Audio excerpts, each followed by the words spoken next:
আজকের পাঠ শ্রী নিত্যানন্দ তত্ত্ব নিরূপণ শ্লোক 97 শ্রী চৈতন্য চরিতামৃত আদিলীলা খণ্ড।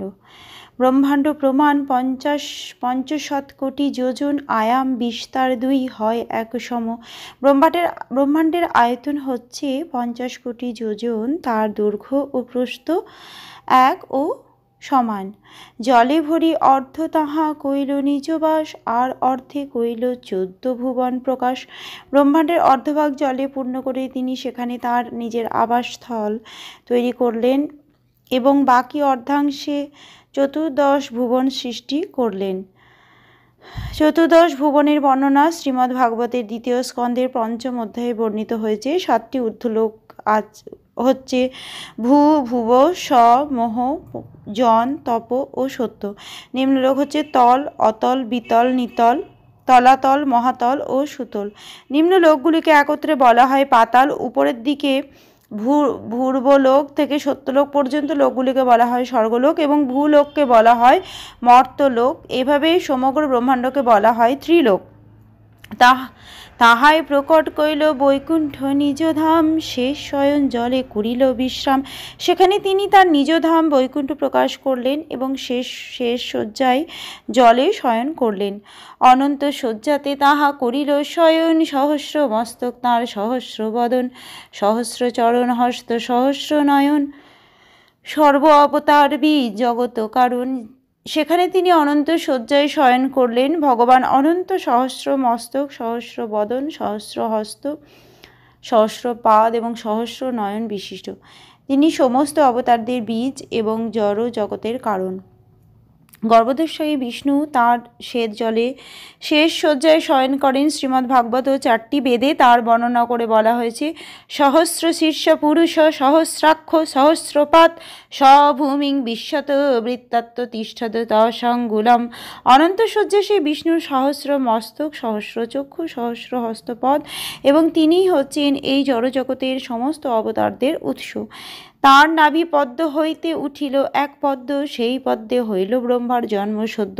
তার নাভি পদ্ম থেকে একটি পদ্ম প্রকাশিত হলো, সেই পদ্ম হচ্ছে ব্রহ্মার জন্মস্থান। সেই পদ্ম নালে হইল 14 ভুবন, তেহ ব্রহ্মা হইয়া সৃষ্টি করিল সৃজন। সেই পদ্মের নালে তিনি 14 ভুবন সৃষ্টি করলেন। এভাবে ব্রহ্মা হয়ে পরমেশ্বর ভগবান ব্রহ্মাণ্ড সৃষ্টি করলেন। বিষ্ণুরূপ হইয়া করে জগত পালনে, গুণাতীত বিষ্ণু স্পর্শ নাহি মায়া গুণে। বিষ্ণুরূপে তিনি জগৎ পালন করে। শ্রী বিষ্ণু মায়াতত হওয়ার ফলে জড়গুণ তাকে স্পর্শ করতে পারে না। শ্রী বলদেব বিদ্যাভূষণ বলেছেন যদিও বিষ্ণু হচ্ছেন জড়জগতের সত্যগুণের অধিষ্ঠাত্রী দেবী, তবুও তিনি কখনো সত্যগুণের দ্বারা প্রভাবিত হন না, কারণ তিনি তার ইচ্ছা শক্তি দ্বারা সেই গুণকে পরিচালিত করেন। শাস্ত্রে বলা হয়েছে যে পরমেশ্বর ভগবানের ইচ্ছা শক্তির প্রভাবে সমস্ত জীবের সর্বমঙ্গল সাধিত হয়। বামন পুরাণে বলা হয়েছে সেই বিষ্ণু নিজেকে ব্রহ্মা ও শিব রূপে প্রকাশ করে বিভিন্ন গুণগুলি পরিচালনা করেন। যেহেতু শ্রী বিষ্ণু সত্যগুণ বিস্তার করেন, তাই তার একটি নাম সত্যতনু। ক্ষীরোদশায়ী বিষ্ণুর বিবিধ অবতার গণও সত্যতনু নামে পরিচিত। তাই সমস্ত বৈদিক শাস্ত্রে বর্ণনা করা হয়েছে যে শ্রী বিষ্ণু সব রকমের গুণ থেকে মুক্ত। রুদ্ররূপ ধরি করে জগৎ সংহার, সৃষ্টি স্থিতি প্রলয় ইচ্ছায় যাহার। রুদ্ররূপ ধারণ করে তিনি জগৎ সংহার করেন।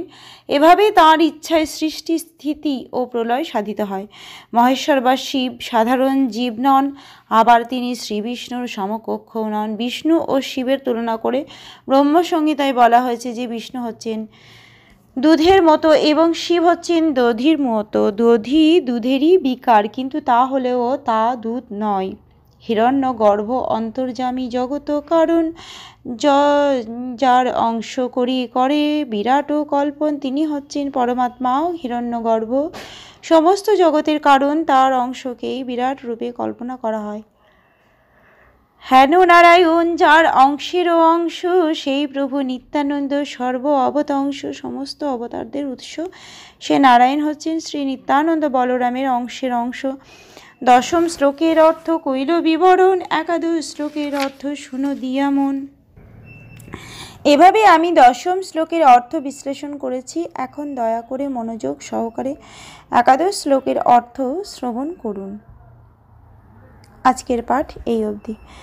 ভজ শ্রীকৃষ্ণ চৈতন্য প্রভু নিত্যানন্দ, শ্রী অদ্বৈত গদাধর শ্রীবাসাদি গৌর ভক্তবৃন্দ।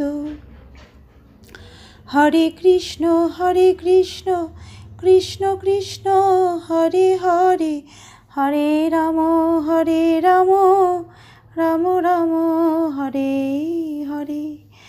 জয় রাধে জয় রাধে, জয় রাধে জয় রাধে, জয় রাধে।